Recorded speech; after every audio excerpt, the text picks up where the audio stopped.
श्रोता प्रेमियों, मैं राम सागर शास्त्री आप लोगों के समक्ष एक प्रसंग रखने जा रहा हूं, शकुंतला का विवाह। देखिए, जब विश्वामित्र की तपस्या से इंद्र का इंद्रासन हिल उठा तो इंद्र ब्रह्मा के पास गए। ब्रह्मा ने कहा, देवराज, मेनका अप्सरा को भेजकर विश्वामित्र की तपस्या भंग करा दीजिए। इंद्र ने मेनका को भेजा। उसने नृत्य गान करके विश्वामित्र की तपस्या में बाधा पहुंचाई। विश्वामित्र की तपस्या भंग हो गई। वे मेनका पर मोहित हो गए। उनकी दृष्टि मात्र से मेनका गर्भवती हो गई और कालांतर में उसके द्वारा एक पुत्री का जन्म हुआ। उसने उसे झाड़ी में फेंक दिया और स्वर्ग लोक को चली गई। इधर उस पुत्री की रक्षा के लिए एक शकुंतल नामक पक्षी आ गया। उसने अपने पंखों की छाया करके उस पुत्री की देखभाल की। अचानक कण्व ऋषि उस झाड़ी के पास से होकर गुजरे। उन्होंने कन्या के रोने की आवाज सुनी। पुत्री को आश्रम में ले आए और उसका पालन पोषण किया। शकुंतला नाम रख दिया। अनसुईया और प्रियंवदा आदि शकुंतला की प्रिय सहेलियां थीं।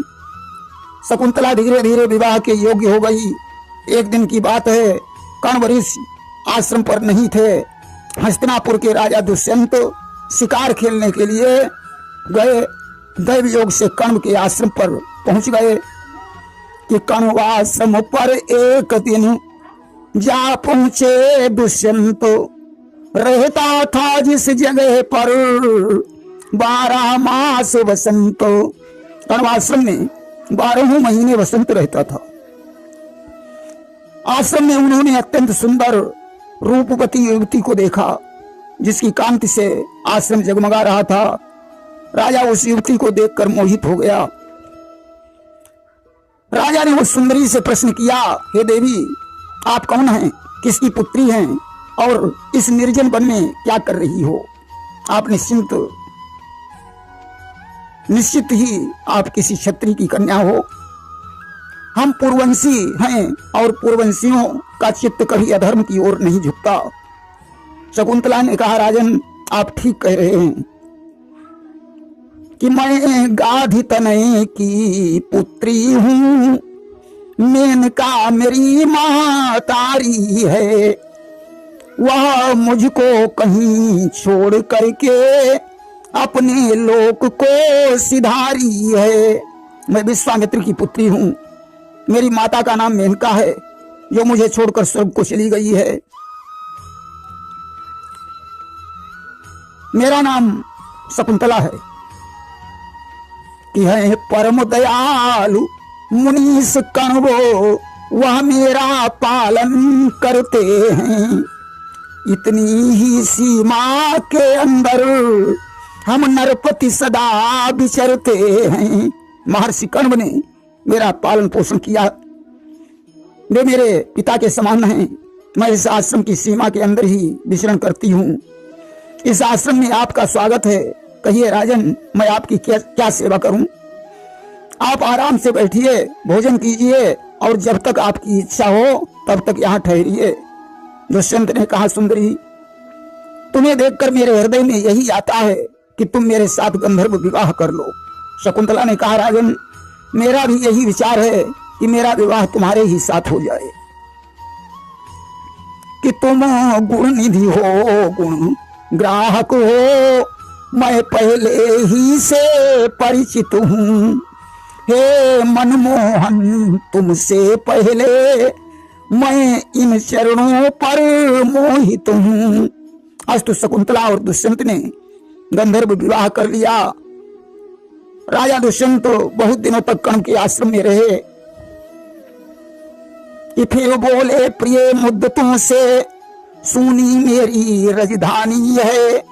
आज्ञा दो एवं ग्रहण करो, मेरी यह प्रेम निशानी है। इसके बाद एक दिन दुष्यंत ने शकुंतला से कहा, प्रिय, अब मैं घर जा रहा हूँ। उंगली से अंगूठी निकाली और शकुंतला को पहना दी, जिसके ऊपर दुष्यंत लिखा हुआ था। राजा ने कहा, जब कण्व ऋषि आ जाएं, उन्हें शादी का वृत्तांत सुना देना और जब मेरे घर आना तो ये अंगूठी लेकर आना। इससे मैं पहचान जाऊंगा कि तुम ही शकुंतला हो।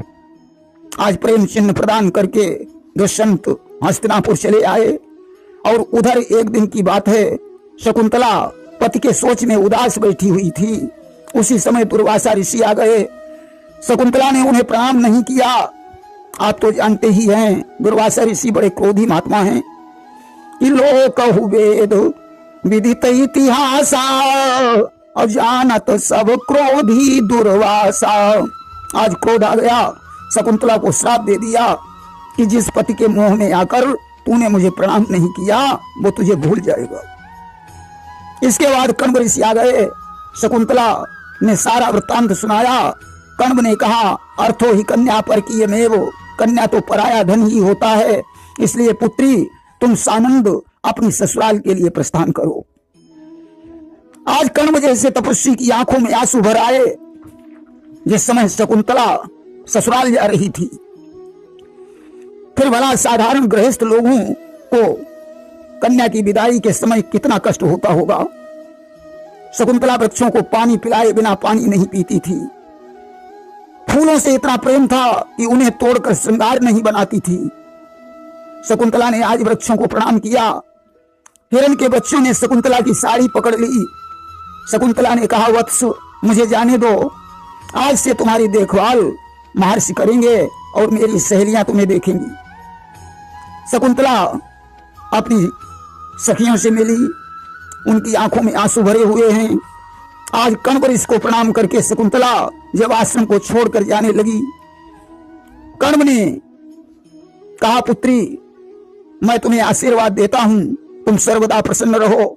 साथ ही साथ शिक्षा दी कि गुरुजनों की सेवा करना, अपनी सौतों के साथ सखियों जैसा व्यवहार करना, पति यदि अपमान करे तो भी उसके विपरीत नहीं चलना, पड़ोसियों से अच्छा व्यवहार रखना, भाग्य पर कभी घमंड मत करना। आज कण्व ने सारंग देव और सारद्वत नाम के 2 शिष्यों को बुलाया और कहा, जाओ शकुंतला को भेजाओ। शची तीर्थ में शकुंतला को प्यास लगी।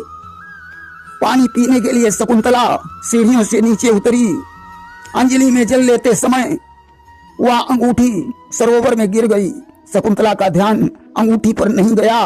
आज दुष्यंत के दरबार में पहुंच गई कि जा पहुंची भई सभा में वह बैठे थे नपु दुष्यंत जहां, परिचय पाते ही नप बोले मेरी तुमसे पहचान कहां। दुष्यंत ने कहा, देवी मैं तुम्हें जानता ही नहीं हूं, तुम यदि शकुंतला हो तो मेरा प्रेम चिन्ह दिखाइए। कि मेरा अंतिम जवाब है ये, रहना है तो प्रणाम प्रमाण लाओ, जो चिन्ह नहीं है देवी तो चाहे जा चली जाओ। शकुंतला उंगलियों की तरफ देखती है, वहां अंगूठी ही नहीं। उसने कहा, राजन आपकी अंगूठी मेरे पास थी, परंतु कब और कहां कैसे गिर गई मुझे मालूम ही नहीं। शकुंतला ने बहुत कुछ कहा, परंतु दुष्यंत ने उसे दरबार से बाहर निकाल दिया। शकुंतला रोती हुई पुनः कण्व ऋषि के आश्रम पर लौट आई और शकुंतला की गिरी हुई अंगूठी को एक मछली निकल गई थी। और उसी मीन को एक दिन लाया पकड़ कहार, पेट चीर विस्मित हुआ मुदरी एक निहार।